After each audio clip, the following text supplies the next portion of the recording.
No, I understand. I can't believe you're defending it. It's the same thing. You should actually be saying, yes, it's the same.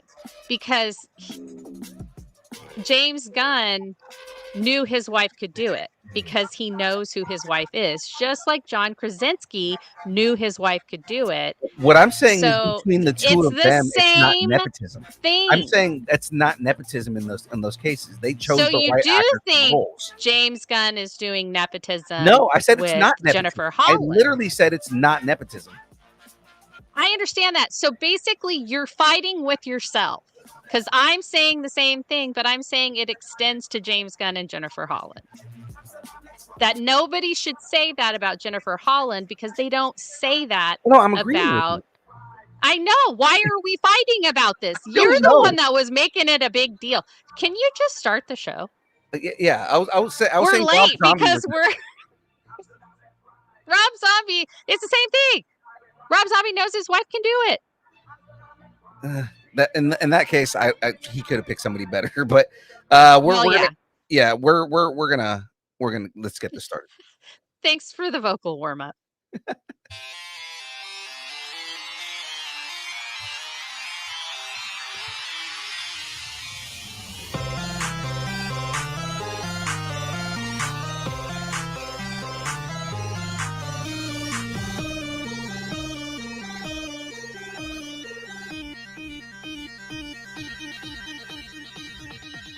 Distance nerding.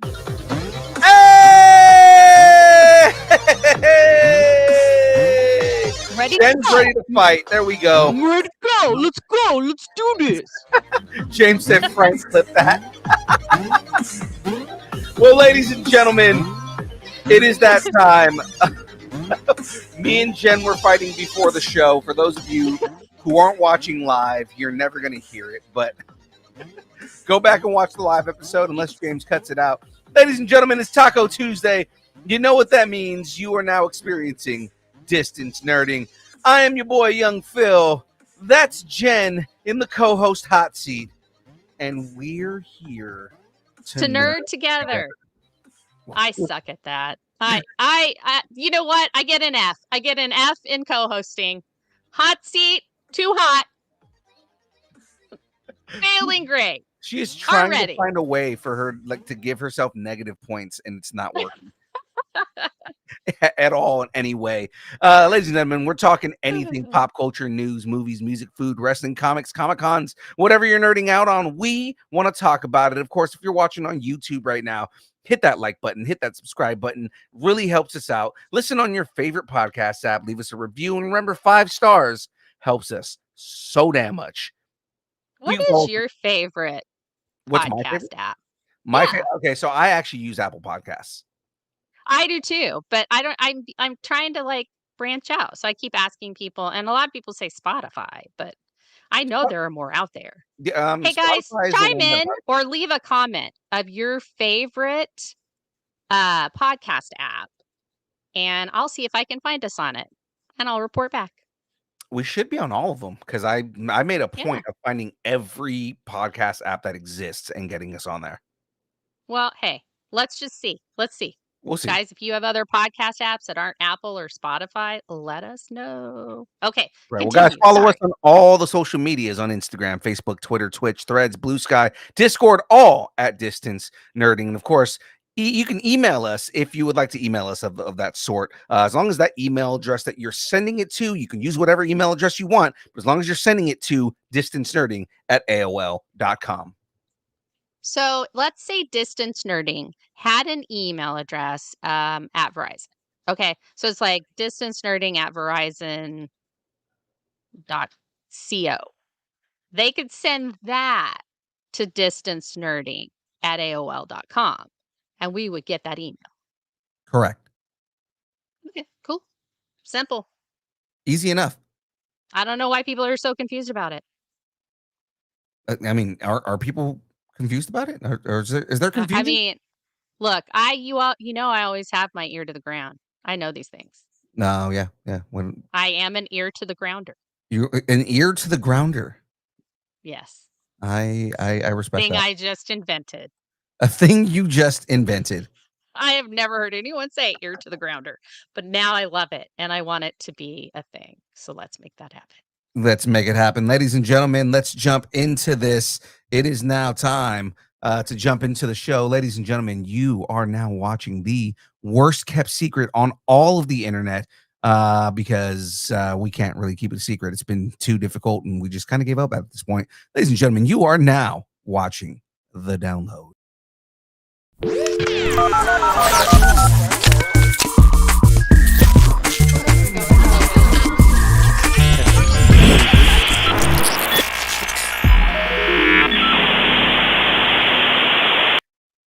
All right, well, ladies and gentlemen, let's get into this. It's time to get banned in Belarus. Let's go.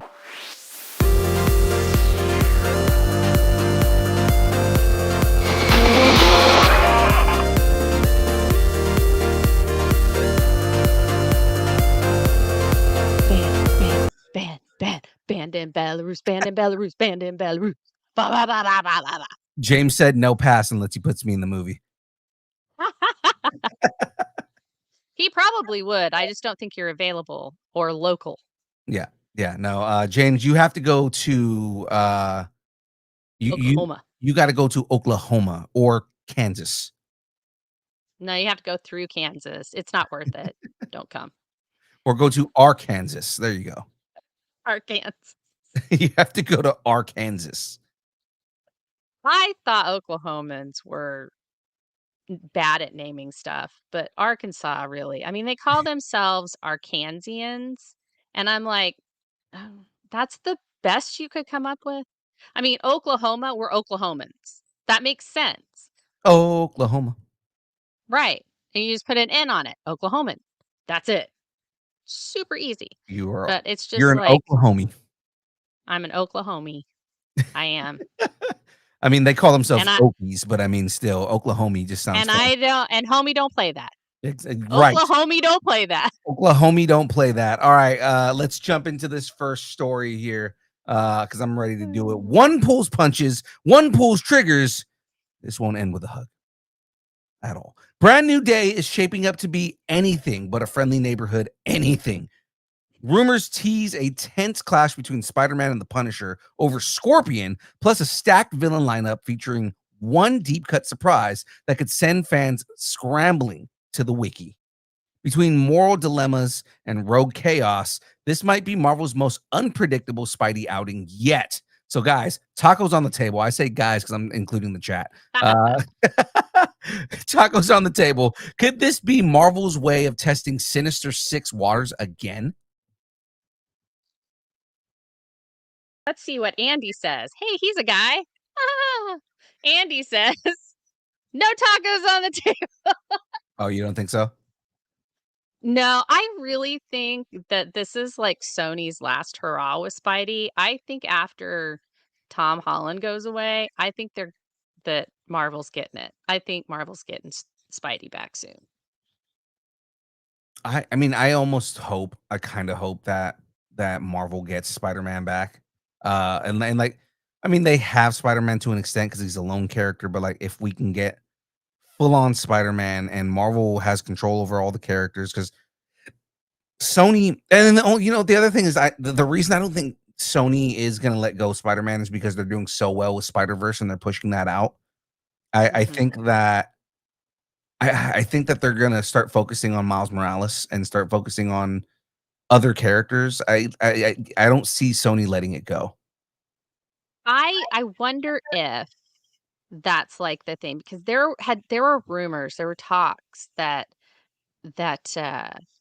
Marvel was going to get Spider-Man back.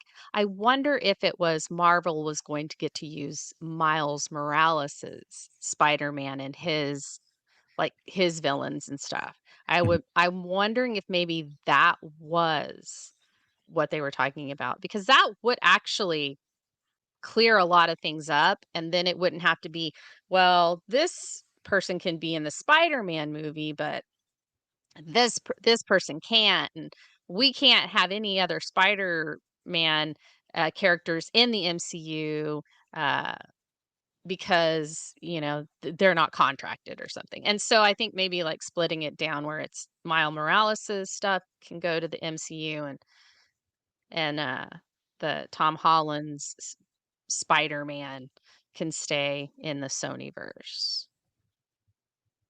Yeah, What I do you think? guess. I kind of I just want Marvel to have everything back I do because too. yeah, I'm tired of Sony just trying to make Spider-Man a cash cow rather than respecting the character. So Yeah, yeah. No, I get you. I want it to come back. Maybe that's why I'm like, no, Spider-Man's gonna go back. But yeah, I don't. I mm, I don't think they've. To me, they shot their shot at Sinister Six and it fell flat, and actually threw a couple stories and into the basement. But I don't think they're gonna do that again. Are they going to have will they have, like, multiple villains? Absolutely, because the last Spider-Man really got a boost from having those villains back, having Doc right, Ock and, Green Goblin, Sandman. So, I know that they're gonna lean into that, and then they're bringing Punisher in. So, right. it's like Punisher's got he's got help now, whether he wants it or not. But, yeah. So my tacos are off the table. I don't think they're gonna do a Sinister Six again. Maybe they'll call it the Sweet 1616. I don't know. Sweet 1616. Yeah. So let's go ahead and move on to the next story here. Okay. Did I beat that dead horse enough? Thanks. Uh, his suit screams, "I lead a team and I have trauma." Yeah, no, accurate. James Accurate. James Marston Cyclops may be suiting up in a Jim Lee inspired costume for Avengers Doomsday.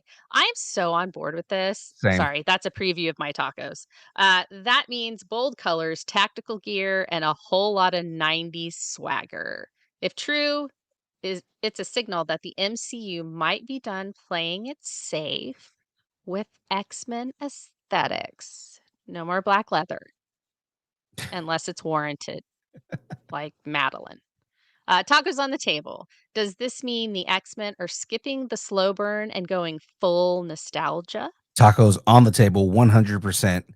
Marvel is not afraid anymore, mostly because Ryan Reynolds proved you can put Wolverine in the yellow costume and it works. Full Yeah. costume.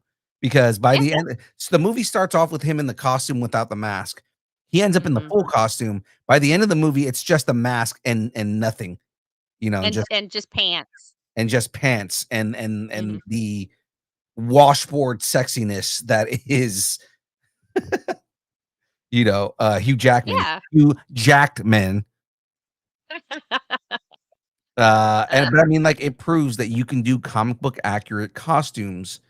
Spider-Man in a comic book accurate costume, a lot of the Marvel characters in comic book accurate costumes, and it works. So I yeah. think that they're tired of, or they're done with being afraid of putting comic book accurate stuff on the screen, especially like for Mhm. all the grief I give Cyclops, his costume would look dope in live action.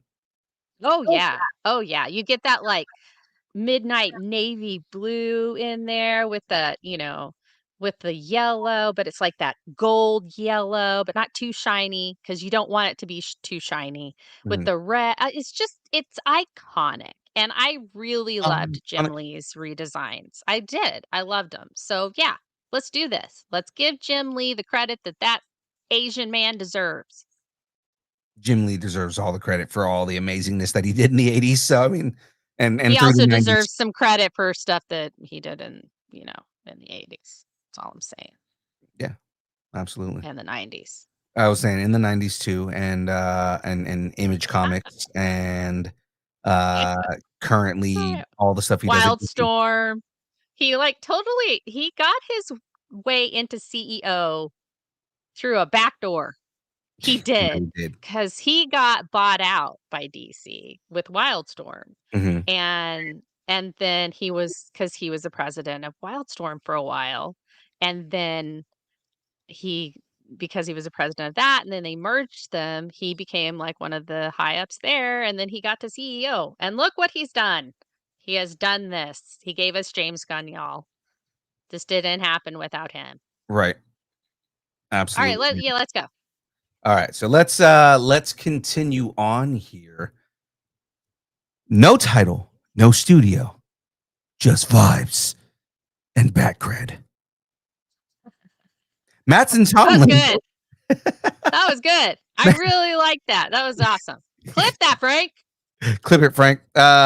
Matson Tomlin, co-writer of The Batman, dropped a cryptic tease hinting at a new superhero project. No details yet. Is it DC? Is it original? Is it secretly Batman Beyond? Whatever it is, fans are already spiraling. So, tacos on the table. Is Tomlin trying to stay relevant? So for that question, I'm just all tacos in. Because I do think that's what this is. I think he's like, superheroes are getting a lot of play right now, so I'm just gonna tease this, but I'm not gonna say anything definite. And that's what I feel like this is. I don't think it's gonna happen. Vengeance. Yeah, no, but he's doing it this way. I am so vengeance. That's what it is. Oh, vengeance. I like totally doing the vengeance vibe right now. Batman Queen. What about you, Phil? My tacos are on the table just mainly because I'm sure it is just a pull for relevancy, just showing people that he's still out there writing and whatnot. They had all this trouble with the Batman 2 and everything going on. It's just him saying, "Hey, I'm still here, still writing superhero movies," and the next jump is another superhero movie. I would love for him to do a Batman Beyond, as long as Michael Keaton is playing old Bruce. I would love that. Yeah. I'd love that. And then we get a Great Dane ace. I watched The Ugly Dachshund from 1966. We watched that last night because Husby hadn't seen it. And then we realized that it's really pretty racist. There's Japanese characters in there, and it's very it's very racist. Anyway, but Remember, so now I'm like, remember back then, it was white guys playing Asian characters. So no, these were actual Japanese characters. no, but I'm just saying back then actors, that was a thing back then. Like, they were Mhm. there was caricatures of people and characters back then, and it was fine. It was okay. That was the norm. Yeah. Anyway, Suzanne Plachette's in it, but there's a Great Dane in it. He thinks he's a dachshund. It's adorable. So now I'm like, I want Ace to be a Great Dane. I'm with it. So that's it. Well, let's move on to this next story here. This treasure hunt stuck in development purgatory. Josh Brolin revealed that Goonies 2 has had 5 different scripts over the years, each one trying to crack the code of a worthy sequel. Whether it's legacy kids, returning cast, or a full reboot, the project's been circling the map without finding the X. Talk was on the table. Should they go full legacy sequel or reboot with new kids? So, a missed opportunity in saying this script never says die. Oh, yeah. I could have gone that way, I guess. It's not the scripts that never say die, because there have been 5 of them. Well, that's what I'm saying. The script will just never die. They'll just keep making them. What I think that this should be a hybrid. So I think that there should be a whole full legacy thing where it's the adults, as it's them still being friends over the years, and everything kind of happening over the years, but it's their kids going on the adventure. Yeah, I was thinking like maybe a passing of the torch kind of thing, Right. where they have to come back and all get together for some reason, and then an adventure ensues and their kids get involved, and it becomes like this really cute, hopeful thing. And Everybody hugs at the end. Yeah, and there's got to be like some weird And then Cyndi Lauper tangential. does another song for them. There's got to be some weird tangential connection with like more Fratellis getting involved in this. Yeah. You know, it's like, Yeah, oh, something you like that, killed yeah. like 30, 40 years ago, you killed my grandmother, or all this other stuff. And it's like, I also feel like there is much needed like what happened to Sloth. Yeah. Is he Yeah, still friends something like with that. them? Like, is he still friends with them or anything like that? Like, I would love to see kind of like what happens to Sloth. Like, were they still friends with him after all of that? Mhm. Did he survive out to this point? Is he an old man with like an eye on his cheek? You know what I mean? Like, Yeah. Or maybe they come back for his funeral. oh yeah, yeah. They have a whole thing where, Then that way, yeah, you don't have to, like, figure out what he would look like now or anything like that, and then you have but he's there for they get there for the funeral, and then they realize that there's some sort of mystery that he's left them, and they have to yeah. figure it out. James saying, what if it's the Fratellis getting out of jail? Oh, it could be that. Yeah, it could be that. And then Sandra Betty said, "I was literally just typing that phrase." So, well, women's minds think alike, so I because 'cause we're just wanna crazy, see what happened to Data when he got older. It's just, "Oh, yeah, right? no, I became," like, if they make it a parallel of real life and it's like, yeah, so Data gets older and he becomes a martial artist and becomes a stuntman, and uh, Right. he did all the stunts for one of the most successful movies of all time. Because in real life, Yeah. he did all the stunt work for The Matrix, so it's like, Right. Yeah. No, yeah, maybe they do that. But then, like, if they did that, then it would be like, I guess they could because isn't Josh Brolin, and Josh Brolin is Aston's older brother, older right? brother, yeah, yeah. Yeah. Okay. I thought that look, it's been a minute since I've seen it, so I I mean, can out of rewatch all of them, it. the only one that didn't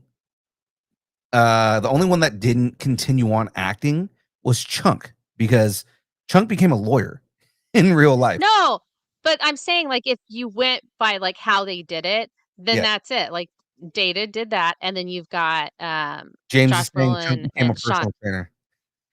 but no, Josh Brolin's character could have basically done everything that Josh Brolin did. Mhm. Like, it really screwed him up after this, and so he went on to be in, like, be one of the bad boys in LA, and then, and, like, because that's what he did, but not mention the acting part, and then he comes back, and that's, like, he and Sean Astin's character who, like, maybe did, like, local commercials or whatever, and then he's, like, the mayor of the town now or something like that. You just tweak it a little, but kinda keep it similar. That Right. would be amazing. I would love that. I don't think they'd want that though. I would think that they would be like, "No, I don't want my life in this. Hey, come on. I mean, Goonies never say die, but I got paid for that." Kind of Yeah, thing. So, yeah. anyway. Well, that's it for the rumors here. So we're moving, chugging right along here, ladies and gentlemen. Let's jump into the next portion here. We've got a whole bunch of news to cover, ladies and gentlemen. It's time for the download.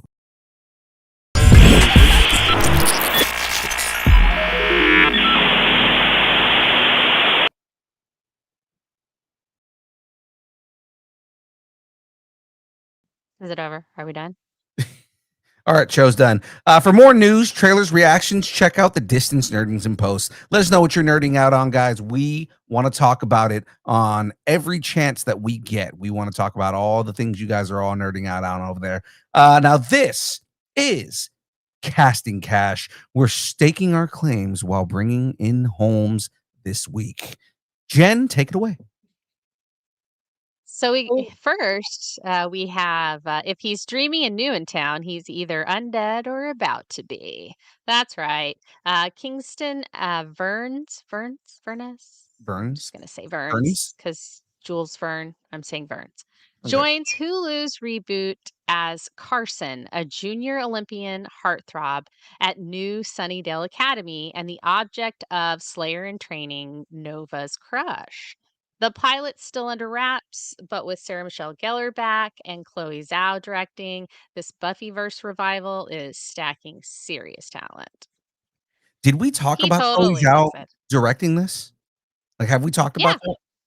Yeah, I think when it first broke that they were thinking of doing it and Sarah Michelle Gellar had talked about it. They were talking that she said that Chloe Zhao was doing it. I know we reported on it. I swear I said those words on the show. Yeah, because I mean that is gonna be amazing. Chloe Zhao is such a good director. Mhm. Like, it's gonna be great to see Yeah. her directing this. Yeah, they've got a lot more it's a lot more female led this Mhm. time, which I think is also good. Um, but yeah, I think it's gonna be amazing. I think it's gonna be cool. And he'd be a cute crush for the girl playing Nova. She'd totally crush on him.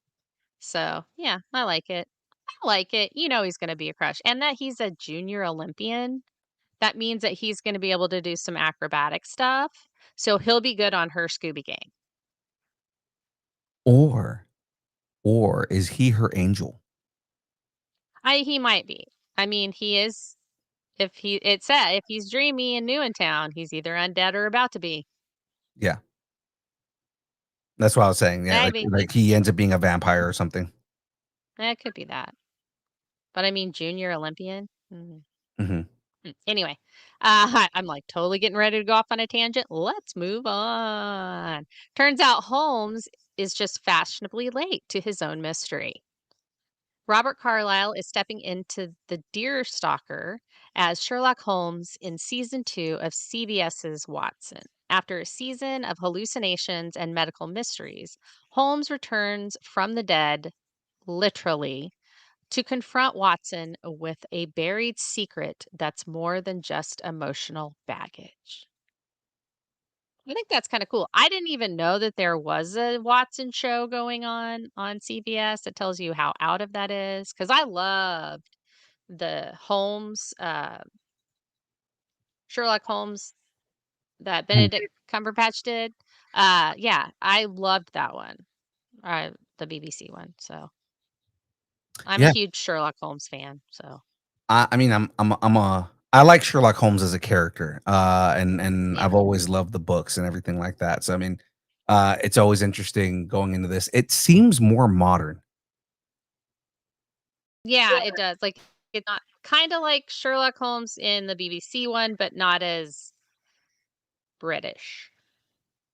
You know Interesting. what I mean? Like, Yeah. it's just not as British. More Blackpool. You know what I always wanted is I always wanted more of those McG movies. I really liked the first two that he did, and like kind of wish that they did more with RDJ. Oh, yeah. Yeah, that would have been fun. Those movies were good. Yeah, they were good. They Yeah. were good. The the, Anyway, yeah. Sorry, I'm not gonna from go off on vamp another tangent. Let's jump into it. from vampire crushes to Victorian ghosts, we all need merch, people. We got merch, people. Shit. Did Nope. I do it too early again? I Yep. jumped in. Every week. Yeah. I get you every week. Premature merch. Premature merch. Oh, I can't Merchulation. think of one. Yeah, Yeah, premature emerculation. emerculation. Say that fast 10 times. Premature emerculation. All right. Somewhere, Mrs. Von Rhine is sighing into her tea and sharpening her wit. It takes place in America. I You know, could but have I'm doing that because just like it's like, late 1800s golden age. It's they still talk with those erudite accents and, it's it was a thing. It you've was a never thing. you've never seen the show, have you? I have not, but I mean, it was a thing.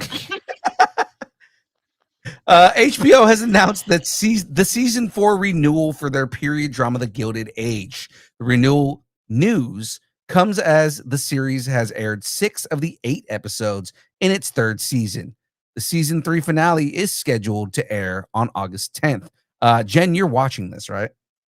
I'm obsessed with this. I actually have loved it since it first came out. I'm a myriad of fandoms here. I love period piece dramas, and I like weird sci-fi stuff, and I just like what I like. Anyway, I love this, and I actually am kind of a fan of the Gilded Age historically, so it's been kind of nice to see who they based the characters on and how they kind of tweaked things a little to make it not as um like true to historical stuff. So kind of how they did with Downton Abbey. It's the same people that do Downton Abbey. So Okay. I really liked it though. I'm really glad that they're doing a fourth season because the way that they left it on Sunday, someone got shot. That's all I'm saying. Oh. Somebody got shot. And this next episode on this Sunday, season finale. So I'm like, how is this gonna end? What's gonna happen? I am so invested. I'm like, oh my gosh. And the dresses are amazing and they're brightly colored and they're just it's just nice. It's beautiful and it's very much like if you were watching a play. Cause Got like everything is so gorgeous and larger than life and the dialogue is just amazing and it's really neat and it's very like you can see societal classes and class conflict and like there's an African American character in it named Peggy and she's the secretary of Mrs. Van Ryan and her family is is um like wealthy African Americans. And so seeing them and now we see her family and they're part of how it was in the Gilded Age and how African American society was in the Gilded Age. And so and that's playing out this season because she's in love with someone and his parents were freed. They were always free men, whereas her Peggy's dad is an emancipated slave, but her mom is it was always a freeman. And so you're seeing that, like, how their hierarchy is how the African American society's hierarchy was back then, versus Caucasian, and it's really interesting, it's really cool, and, it's very woman positive. They talk about the suffragist movement, like, so much, and the women in it are not like, "Well, I just must do what my husband says." They're like, yeah, I'll get him to do what I want." I mean, it's very, female forward. So, anyway, All I right. went on way too long. Let's go ahead and move on here. Oh, yeah, I'm gonna get this one. Netflix is dishing out more K-pop ramen for everyone. Netflix and Sony Pictures Animation have a surprise mega hit, K-pop Demon Hunters. The stylish animated adventure about a K-pop girl group who battle demons in secret has not only dominated the streaming charts, it's now Netflix's most watched animated movie, ranking up more than 26 million views just last week. According to reports, Netflix is planning a full trilogy. The streamer is eyeing a live action remake, a action stage musical, and even a TV series set in the world of Huntrix. The K-pop Demon Hunter soundtrack debuted at number 1 on Billboard's soundtrack chart and came in at number 8 across all albums. More demons, more hunters. I don't think you're ready for this takedown. I think that's from it. I haven't seen it, so I don't know, but I wanted to go all kind of like K-poppy with that. I hope I hit the vibe. So Netflix beating the horse. It's basically like, okay, hey, we did well with the first movie, so now we're gonna do 3 movies. We're gonna do a live action remake. We're gonna do a live action stage musical. The musical I think would do well. The live action remake I don't think is needed because it's like you guys just did the movie and you're gonna do a live action remake already just because you don't need to do Yeah. that. Like the movie's already successful. You don't need to do a live action remake. If anything, you're just gonna piss off the people who like the the animated one. Yeah, but no, that's the thing. It's totally different with K-pop. Like, they want everything now.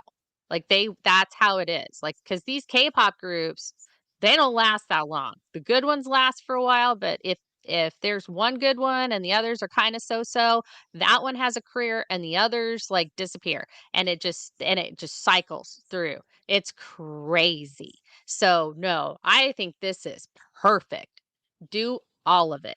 Get them dolls, do all the I want merch. Let's do this. Make it the biggest thing ever. Let's do K-pop and let's do supernatural stuff. I think this is a marriage made in heaven. Koreans love supernatural stuff. It's not that. It's who I don't have faith in is Netflix. I think that Netflix is going to screw this up. Not that Yeah. there's anything with Okay. K-pop or anything with all of this. I think this is Sony is like, oh, whoa, you know what? We did something good and we have to beat it to the living hell out of it. And then Netflix is just like, oh yeah, no, we're with that. Let's do this. And it's like, no, like guys, curate what you're doing, right? Curate what you're doing. Like it's in the end, it should always be quality over quantity, right? So rather than trying to flood the zone with 1,000 different versions of it, okay, cool. Make a trilogy of movies. If you do a live action, don't do a remake. Do something that is in that universe.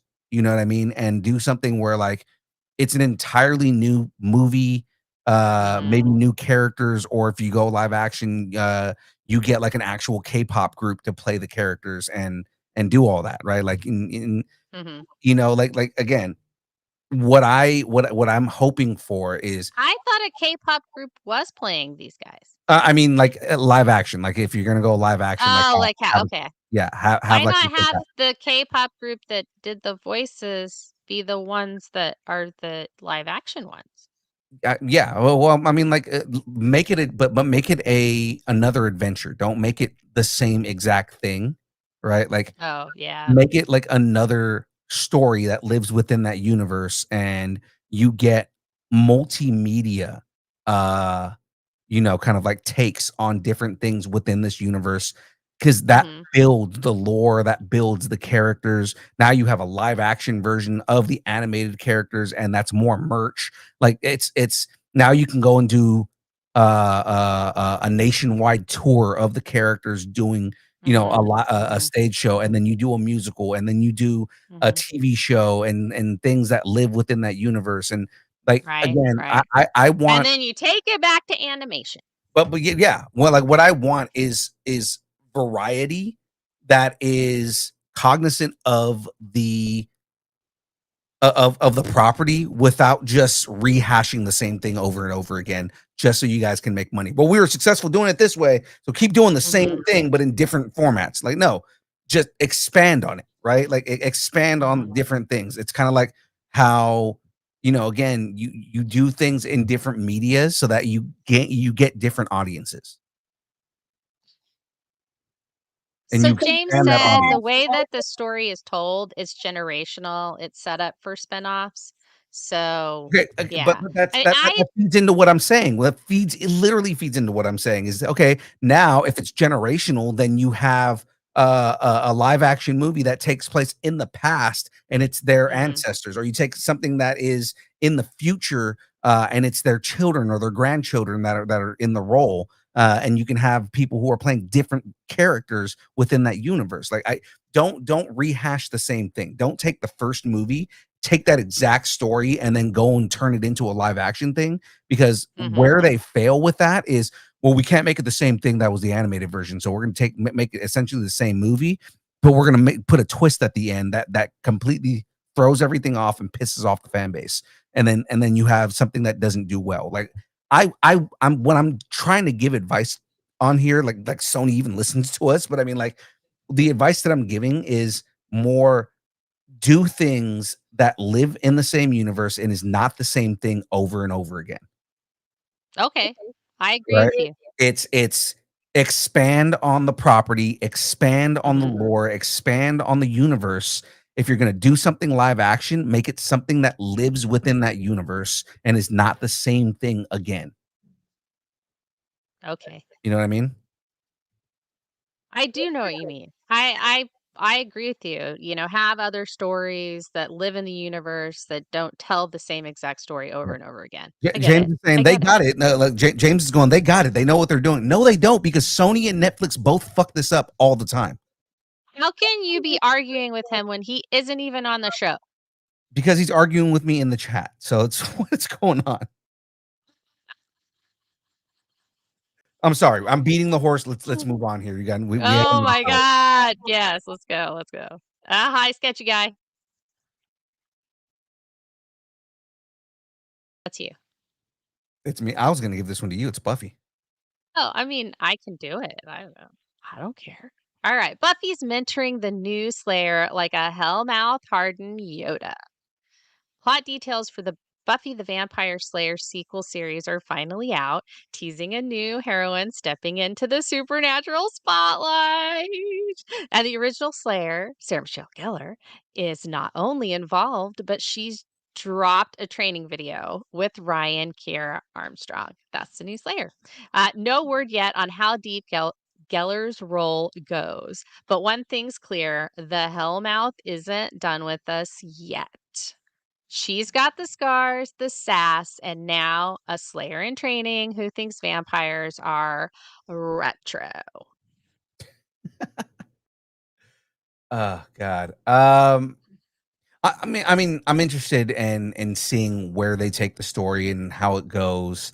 I want to see Sarah Michelle Gellar training the new Slayer, or at least Yeah. how she's involved with everything in there. I mean, it's an interesting story either way. So Yeah, I'd like to see, because, you know, obviously they'll have to wrap up the uh the end of the first series, like explain how Sunnydale is even still there, because last we see it's a hole in the ground. Um So is that now Sunnydale Sunnydale Lake? And there it's like a town or has built up over that lake or something? I mean, it could be something like that, but I'm interested to see that, and then I'm also interested in, is, you know, are they, if they are going to address that and Buffy activated all the Slayers, is is this the next generation Slayer that, because she activated them all, that Nova is the character's name, is going to be like the new, like, Alpha Slayer from, like, is the next bloodline, so to speak. You know what I mean? Like, you get what I'm saying? Do you no, I understand hear what I'm what you're saying. saying? Okay. Because I think that that would be a lot more interesting to have, where Buffy basically takes on the Watcher role and does train her, but because she's a Slayer, she's a former Slayer, still a Slayer, she she takes it a different way than maybe the Watchers do. And, you know, you could bring back Giles, you could bring back a lot of characters to just come in and, you know, guest star whenever. It's got a lot of possibilities. I really am interested in how they're going to do it. I really like Ryan, uh, RKA, Ryan Kiera Armstrong. I really like her. She's got a Sarah Michelle Gellar, which I think is also funny. That she's got three names. That she's got that kind of vibe, the early Sarah vibe from Buffy, like season 1 and 2. So I do. I think it's interesting. I think we. I think we could. I think things could be done. I think I could get, you know, fully invested pretty easily. So She definitely looks like she could be related to Sarah Michelle Gellar. Yeah, she does. And we've seen her play really sassy in Skeleton Crew. If you guys haven't seen that, perfect time to watch it, because now you can get a look at the new Slayer and see her in a similar type role. So, Right. All right. Well, let's and continue. they're not a sponsor. They're Disney's not not. a sponsor. I mean, we're No, not a that's shill not a for sponsor. anybody. I mean, I wish we were shills Yeah. for you know, almost everybody that we you know, nerd out on. But no, we don't get paid by any of these franchises. Disney, Alas, they don't monetize us at all. that's right. Disney, you can pay us for all the stuff that you want to do. We will praise all your stuff if it's good. All right. The silence is officially breaking again. John Krasinski has finally confirmed that A Quiet Place Part 3 is happening. Krasinski will write and direct the film. A Quiet Place Part 3 will be into theaters July 9th, 2027. Okay, I'm really glad that you did this one because I read that as shooshing like that. So you had it right. Or you can Great read. Shoosh. That's a Right. I was like, are we like snow skiing? Shushing, like that kind of thing. Yeah, that's all right. I read it totally differently and I really like your interpretation. Much better than mine. So quick notes on that. We're gonna jump right into the next one. So Waititi's weird and Levy's locked in. So buckle up, you nerf herders. Because you're all a bunch of scruffy nerf herders. Star Wars is finally showing signs of life with two highly anticipated projects. Taika Waititi's mysterious Star Wars project has a working title, Cosmic Doom. Ooh. Details about the plot are still under tight wraps, but Waititi is set to direct from a script written by Tony McNamara, the guy who did The Favorite and Poor Things. I believe those are Oscar nominated. Right. Sean Levy's Star Wars Starfighter is much further along. The studio is targeting a production start this September in London, with filming expected to wrap in December, with the movie set for a theatrical release on May 28th, 2027.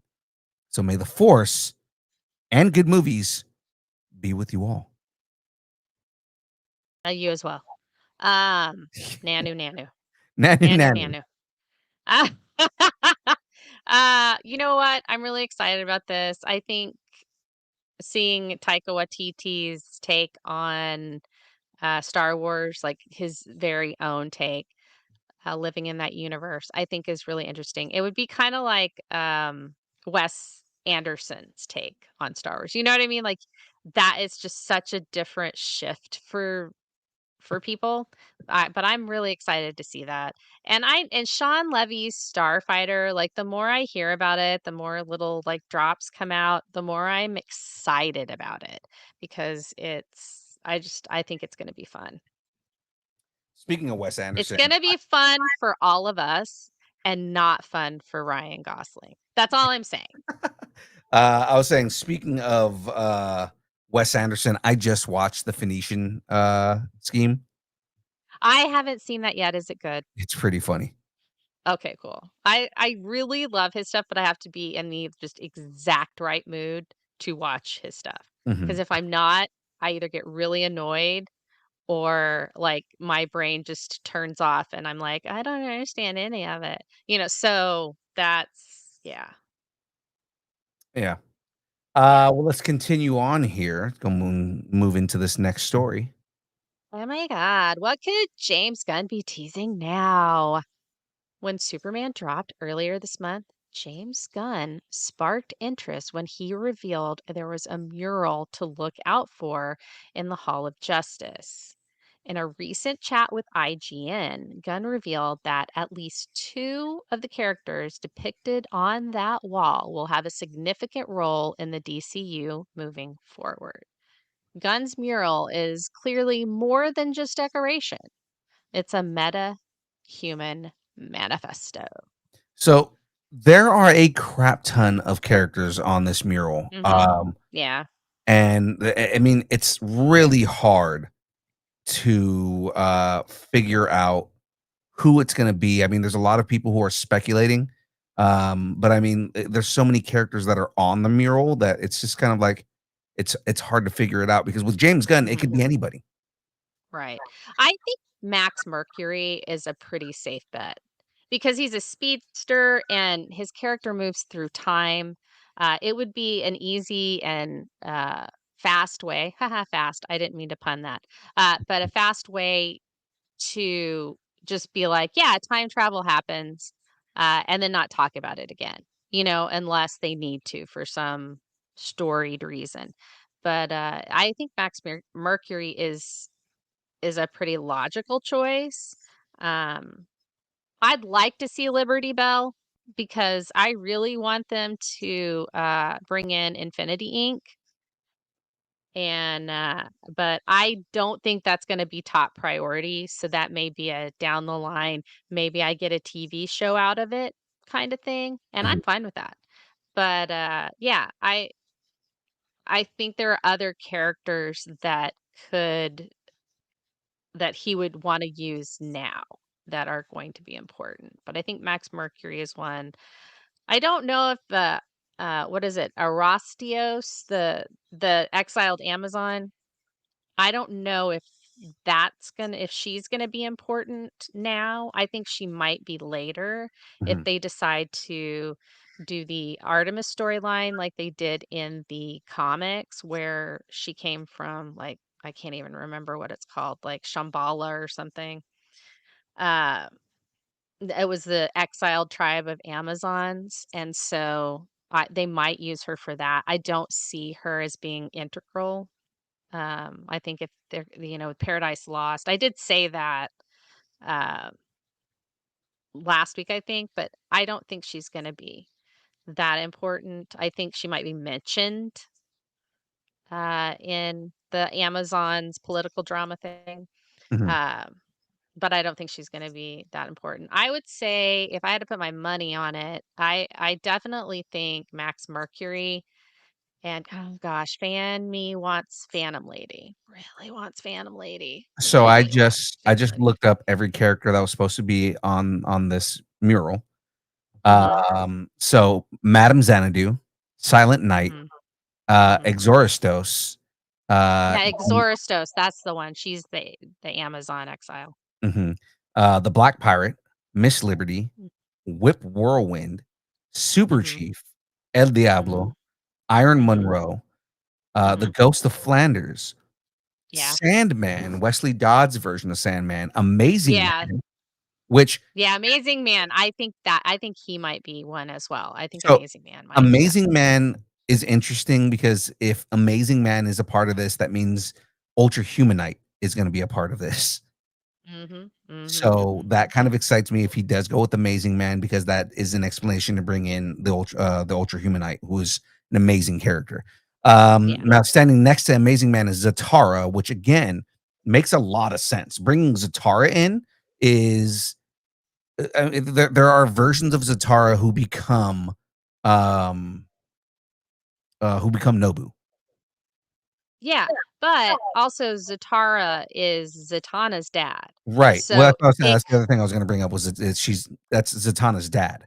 But I mean, again, him merging with Nobu, Mhm. and that's another, that's something that we easy to bring in. You mentioned Liberty Right. Bell, Bullet Man, you Mhm, mentioned Max mhm. Mercury, Bullet Girl is in this, Mhm. TNT and Dynamite were Yeah. kind of jokey characters, but I Yeah. mean, like, they're there. Phantom Lady, Atomic Knight, Mhm. Freedom Mhm. Beast. Now Mhm. here are ones that kinda make more sense to me. Wildcat is a major Yeah. character in DCU to begin with, Right. right? Vibe, Gunfire, and of course, Mhm. one character who's already making a splash, Max Lord, is at the end of that mural. Right. Yeah. And I mean, he might be, that might be one of them that he's talking about. Could just Mhm. be Max Lord is one of the characters. Right. Whiplash is Max Mercury, by the way. They're the same person. Mhm. It's when he went in the past. He was Whiplash. You knew Right, that, right? I mentioned Whip Whirlwind, though. Or Whip Whirlwind. No, yeah, that's him. The one in the past that's the speedster, I can't remember it's Whip Whirlwind, Whiplash, it's Whip Whirlwind, I think, but it's the same person in the Flash verse, Mhm. just to let you know. Because he went back in time with the Speed Force and all that rigmarole. But yeah, Wildcat. I think okay, here's what I'm gonna say. Fan Gen is Liberty Bell Wildcat. Logical Gen is Max Mercury and Max Lord. The Maxes. I'm going with the Maxes. Alright. Well, let's continue on. Otherwise, Were we we'll doing that? on this Did for I? long. Yeah, I think we've been on this too long. Yeah, we will stay on this forever. But I mean, it'll be interesting to see what they do on this and who James Gunn brings in. So let's let's go ahead and move on here. Oh, feeling that Peter tingle again. God, it feels so nice. Was that weird? All right. It's been officially confirmed that Mark Ruffalo and Michael Mondo are joining the upcoming Marvel Studios film. Ruffalo will reprise his role as Bruce Banner, aka the Hulk. Mondo returns as Matt Gargan, the character he first portrayed in Spider-Man: Homecoming. But this time, he's expected to go full villain and finally become the Scorpion.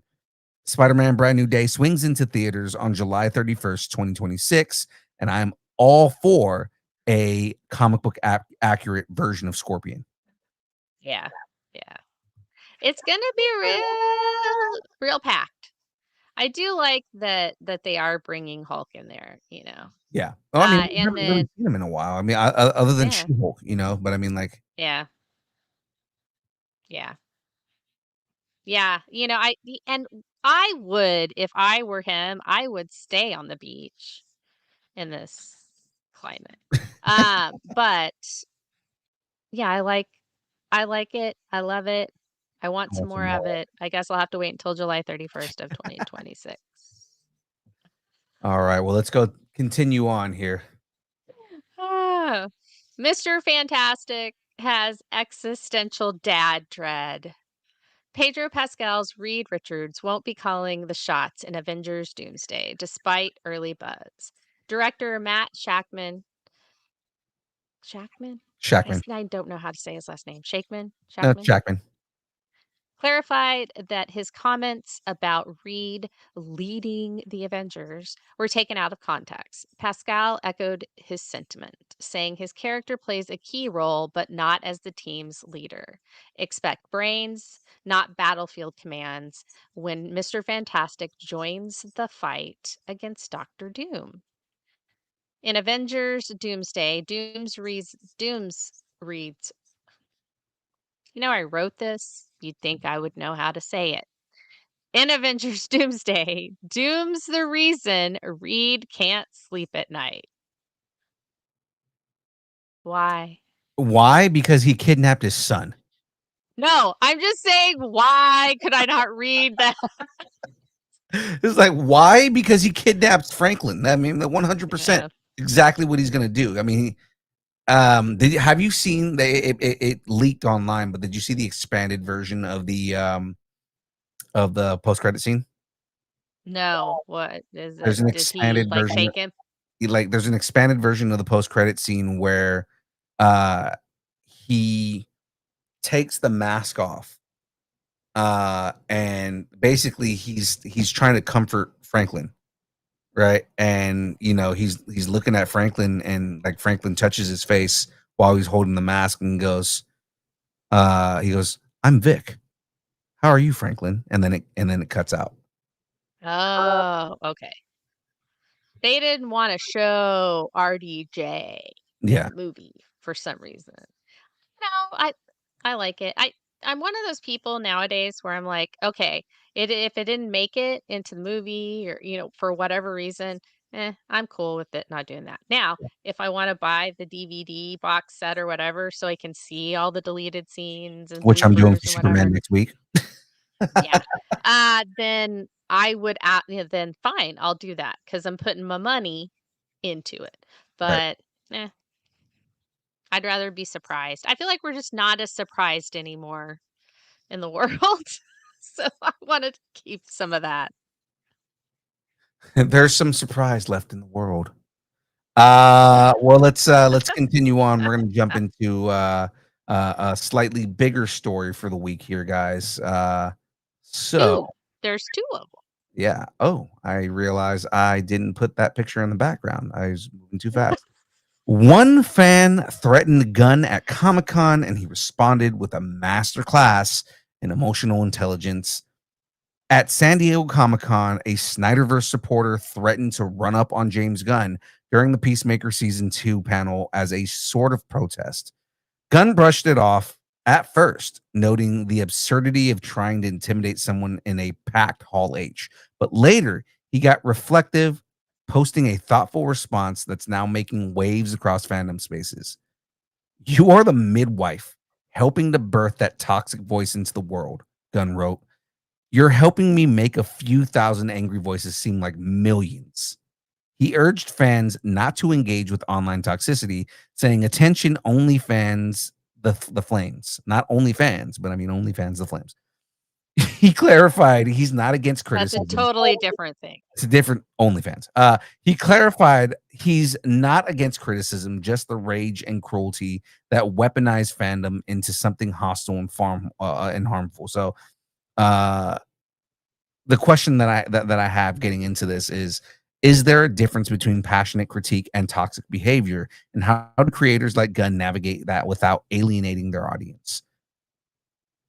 I mean, I wrote this obviously, and not obviously, but I wrote this. So when I saw this, I wanted to have the discussion about this. I love these questions because I think there is a difference. There is. I feel like a lot of fandoms nowadays are fractioning. They're creating factions, and it's like, well, I love this more than you love this, and Right. I and it's that's not what it should be about. It should be about accepting everyone, and it doesn't matter how long they've loved something or not. Nobody's gonna have loved Star Wars longer than me because I was there when the first freaking thing opened. You know, I'm not going to push that into anybody's face. You know why? I just actually happened to be alive during that time. Right. If other people had been alive during that time, they would have experienced the same thing. It's not a huge deal. I just came into it in a different way. And that's it. We all come into fandoms in a different way.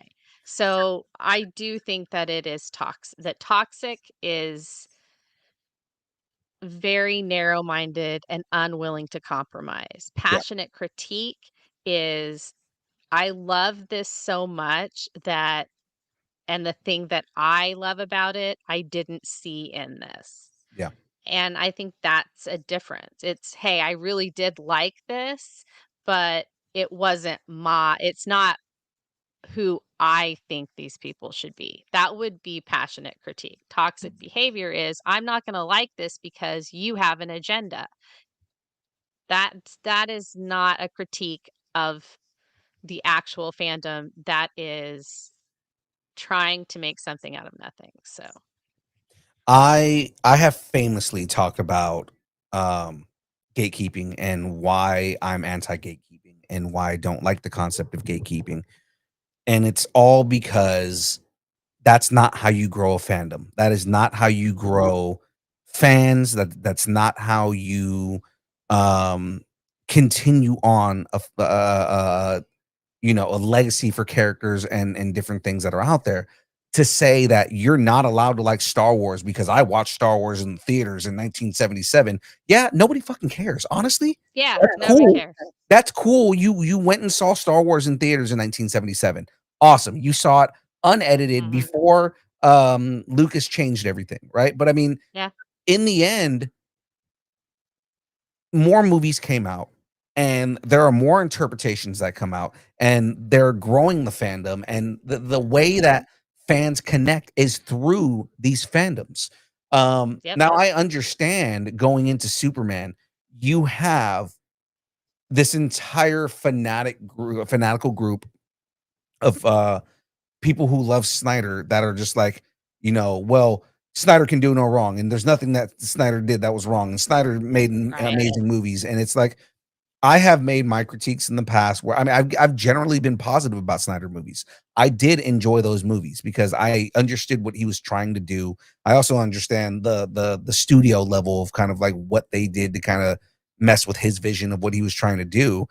But at the same time, it's like there are things that are that he could have done better. Like, he does way too much slow motion. He does There's a lot of lens flare that is unnecessary. There are a little bit of like toxic things that One go on in these hell movies. of a director of photography. He is.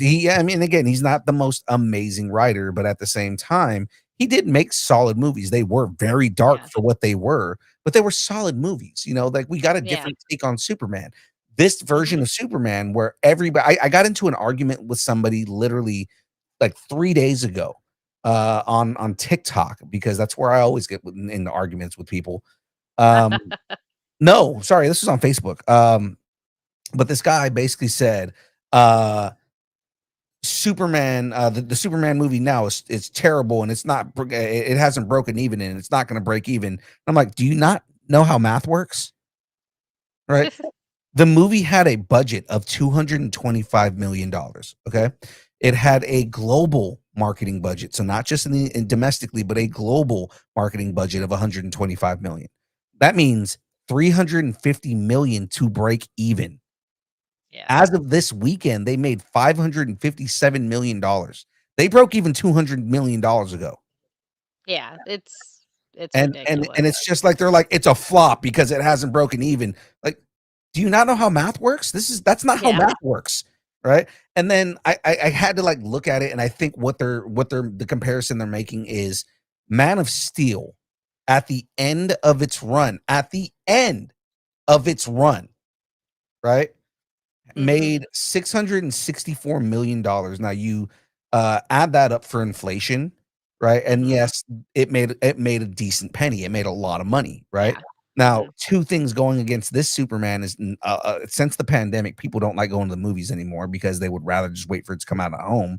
But then also everything is expensive. Everything is expensive. So a lot of people don't want to go out to the movies to go see it. Again, they would just wait for it to hit max. But the thing is that people are going to see this movie 6, 7, 8 times. Yeah. That says a lot for this movie, and where it's toxic is when they try to compare the movies versus enjoying the movies for what they are in their own right.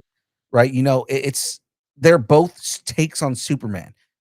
I enjoyed both. I went and saw Man of Steel like 3 or 4 times. I enjoyed that movie a lot, right? But at the same time, this movie is the most Superman since any Superman. And that's going to be blasphemous for anybody who's going to sit there and say, oh, well, no, 77 Superman is the best, right? Superman with Christopher Reeves is the best Superman that there ever was. There's problems with that movie. Yeah. As much as people don't want to admit that, in what logical space, in at least in comic book logic, does flying backwards run you back in time? Yeah, that's true. Right. No, there are issues. There are definite issues. Right. Like none of these movies are perfect. None of them are perfect. Right. No. They are all 3 of these movies. I'm going to go with the first iterations of these versions of Superman. Right. All 3 of these movies were amazing in their own right. Christopher Reeve was the first time we got a Superman on screen that felt like the comic book Superman. Right. He was the Superman and the Clark. He was very bumbling as Clark, and he was very slick as Superman, and he played it well. Right. So. And no disrespect to George Reeves, who played the original Superman in the 40s, but that he wasn't a comic book version of that character. It was very much a 1940s version of that character. And Christopher Reeve is the first time we got a comic book version of Superman. Man of Steel was like if you let Frank Miller write Superman.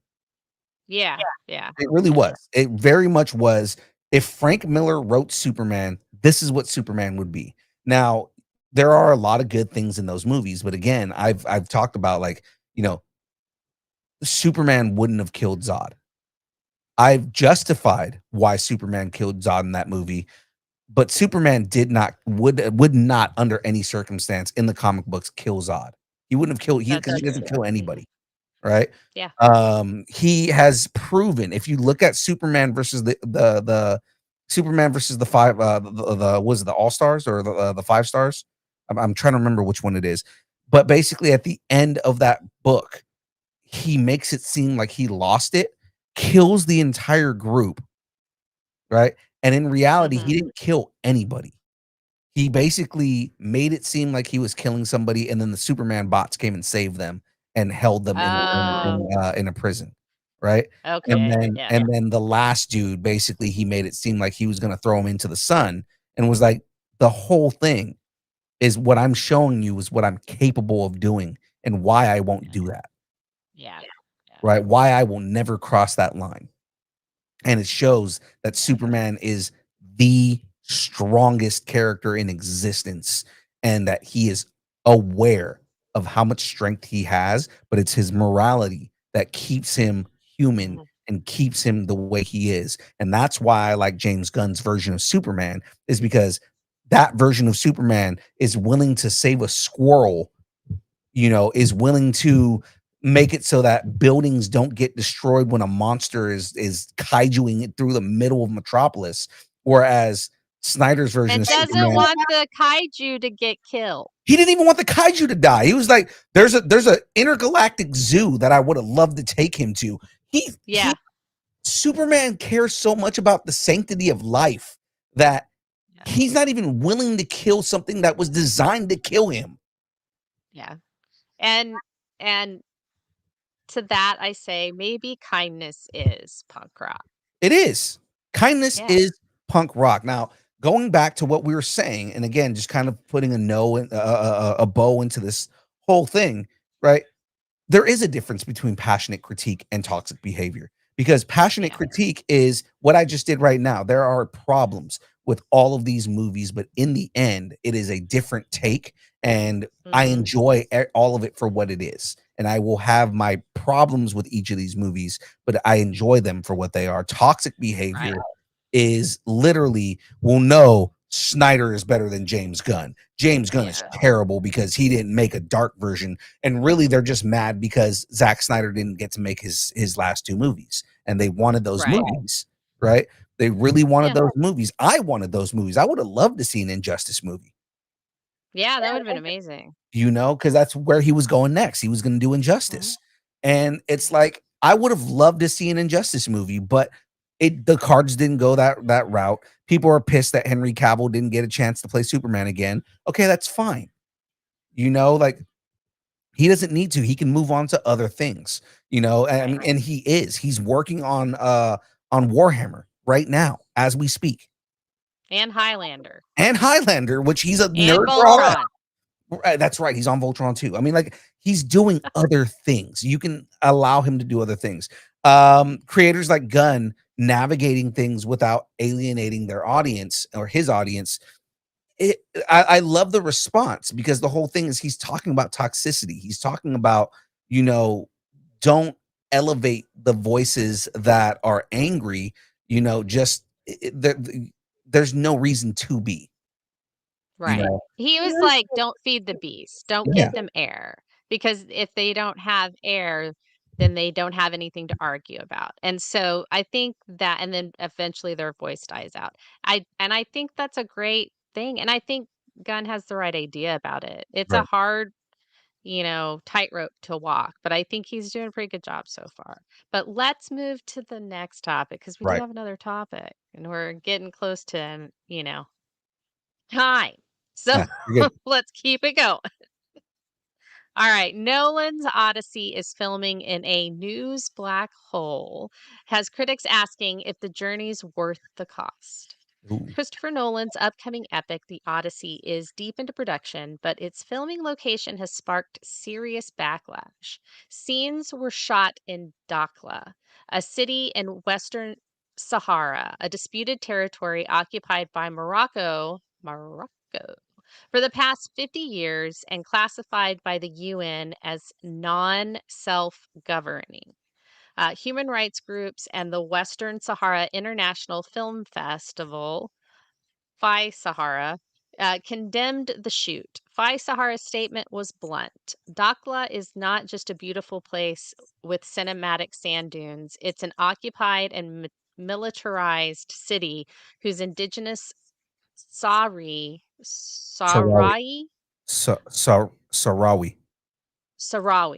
population is subjected to brutal repression.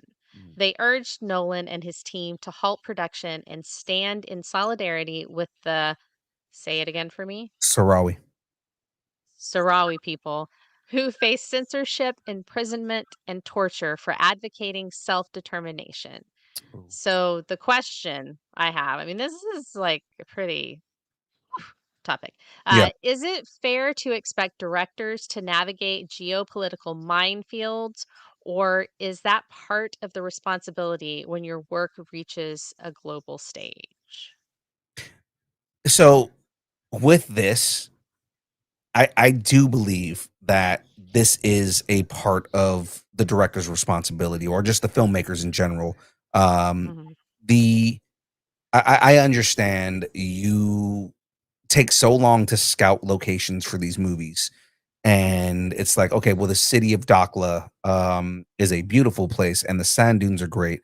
But the thing is there are other places that you can find that are just as beautiful, that have that will probably have similar locations and similar views without going into a place that is considered a uh considered a non-self-governing area, like a place where Right, the UN basically says you shouldn't be going here, right?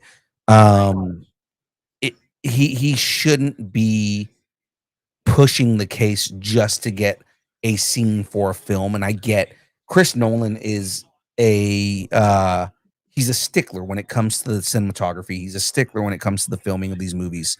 I feel like he could have made a better decision. Yeah, Again, you can go into further into Morocco. You can go into there are other places in Western Africa, or in hmm, just in the Sahara in general, where you can go and film these scenes and get a similar picture. And I mean, there's plenty of places in the Mediterranean that yeah. you can go and go on here. What's James saying? If he didn't shoot there, would we even know? Be aware. Okay, so I understand where James is coming from. Is that okay? Maybe his intent is to bring awareness. The other thing Right. is, if you're in a place like this, in particular, where it is a militarized city, where people are being, you know, uh, uh, repressed, and people are being imprisoned and tortured, and all these different things that are going on, you're also putting your entire cast and crew in danger, Yeah. putting them in these places. And that should also be your first directive, is to take care of the well-being of everyone that is a part of that set. Yeah, I find it really interesting. Christopher Nolan, in my eyes, it's like from what I've understand is that he's usually pretty conscious of stuff like that. Right. So it is a little surprising to me that he's the one that this is coming up for. It's kinda like James Cameron not doing his research. It's that kind of thing because James Cameron is, like, known for basically getting a doctorate in anything he does, like, Right. you know, any movie he does. And so I feel like that with Nolan, it seems a little sloppy to me, and that's just not something that Nolan's known for, so I'm a little surprised about that. But I do also agree that there are other places that you could go to, Right. but then I also agree with James. Would we know about this? I don't think I would have ever known about this. I had no idea. There are other I don't ways even to get like there are other ways to get visibility on something like this. Yeah, Again, I feel like it is reckless to take your entire crew and set and everybody and bring them in the middle of a war torn area, a place that is going through something like this, rather than going yeah. to a place and again, you can bring awareness to this without putting other people in danger. Yeah, and I mean, if it's a military state, which what it seems like it's saying a militarized city Mhm. seems a little military statey to me. Yeah. And um and it does sound like persecution is happening. So, obviously they probably paid the government that's militarizing the city instead of the people that want to fight back. And so I feel like it was a poor decision. A terrible Mhm. mistake was made. And This someone is like needs trying to to take film. Oh, responsibility for it. this is like trying to film scenes in Somalia, in Somalia. Yeah, yeah. With the amount of piracy that happens in Somalia, it's not a safe place to bring, tourists and actors and people who are not used to being in areas like this. I don't think I don't think they filmed in all these movies that take place in Somalia. I don't think one of them filmed in Somalia. Right, yeah, and a lot of places don't. Like, I mean, there are a lot of countries that look like other countries. Mhm. Prague comes to mind. A Yeah, lot of people, like, film in everything Prague looks for like stuff. Prague. Yeah, everything looks like Prague. Yeah, I mean, it's like, you want like, old Europe? Prague. Yeah, You want, like, shady back alleys? Prague. I mean, it's really you can really use that for anything. Anyway, off topic, but I do think that they could have gone somewhere else to do it. So, and I know that Nolan has an exacting eye and wants the perfect shot, but it's like when you step in a geopolitical hotbed, then you might have gotten your shot another way. So I definitely am with the Shara Sarawi. Phi Sahara, the Phi Sahara, Oh, the the Sahara. Yeah. Western, yeah, the Phi Sahara group. I think that he could have gone somewhere else. I think knowing what's going on in the world for directors nowadays a lot is an important part of being a director these days. Yeah. So yeah. Well, let's get on into the next segment here, just because this it's kind of down, but we'll move on to the next segment here. These are hard. I mean, these were pretty hardcore topics. I Oh, they were. wanted to do that because It's I good. feel like the download should be more like industry topics, things that impact not only, us as fans, but everybody. So, and I thought Absolutely. these were two cool things to do. They just both came at the same time.